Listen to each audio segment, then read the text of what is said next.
Hi అండి. నా చేతిలో ఏముందో చూసారా? సంచి. ఈరోజు ఈ సంచి టూర్ అనమాట. ఈ సంచి విజయనగరం నుంచి అయితే వచ్చింది.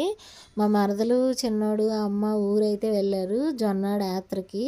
ఇంకొచ్చేటప్పుడైతే మా కోసం తీసుకొచ్చారనమాట. ఈ సంచి చూసేద్దాం ఏమున్నాయో. ముందుగా అయితే వంటగదికి ఆయుధాలన్నమాట. గరిట్లు, ఒకటి సాంబార్ గరిటి, ఒకటేమో అట్లు తీసుకునే గరిటి బాగున్నాయి కదా. ఇంకా అక్కడ జాతరలో అయితే శనగలు, అలాగే ఖర్జూరం, ఇప్పుడు బూందీ చెక్క కూడా తెస్తారు మిఠాయి. ఈసారి అయితే అది తీసుకురాలేదు. ఇంక ఈ చిన్న చిన్న పొట్లాలు వచ్చేసి చెక్క లవంగాలు. అత్త అయితే హోటల్లో పనిచేసిద్ది అనమాట. ఇంక నా కోసం ఇట్లా దాసి ఉంచుతుంది. వచ్చినప్పుడల్లా ఇలా పంపిస్తూనే ఉంటుంది. ఎందుకంటే వదిన బాగా బిర్యానీలో ఎక్కువ చేసుకుంటారు కదమ్మా, వాడుకుంటారని పంపించిద్ది అనమాట వెళ్ళినప్పుడల్లా. ఇదైతే పసుపు, సాయి పసుపు. ఊర్లోదైతే చాలా బాగుంటుంది కదా, సాయి పసుపు అనమాట. నేను ఇంకెక్కువ ఇదే వాడతాను, అందుకని సాయి పసుపు కూడా పంపించింది 2 పొట్లాలు. తర్వాత ఇది అల్లం అనుకున్నారా? ఇది అల్లం కాదు, పసుపు. అత్త వాళ్ళు పండించారంట పసుపు.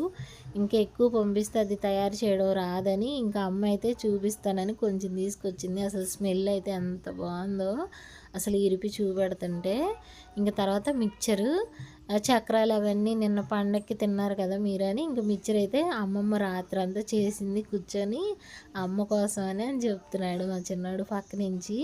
ఇంకా మిక్చర్ అయితే పంపించింది. తర్వాత ఇంకా జాతరలో అయితే నా కోసం, మా అమ్మాయి కోసం అయితే దండలు అయితే కొనిందంట. దండ క్లిప్పులు అవి ఏమండి, టిక్ టాక్లు ఒకటి, తర్వాత స్టోన్ క్లిప్ ఒకటి, తర్వాత ఇంకా ఫ్లెక్కర్స్, ఇంకా అంతకుముందు ఇయర్ రింగ్స్ అవన్నీ తెచ్చింది. కానీ ఈసారి అందుకని క్లిప్స్ ఇవి తీసుకొచ్చింది. నా కోసం దండ అయితే ఒకటి బాగుంది దండ తెచ్చిందనమాట.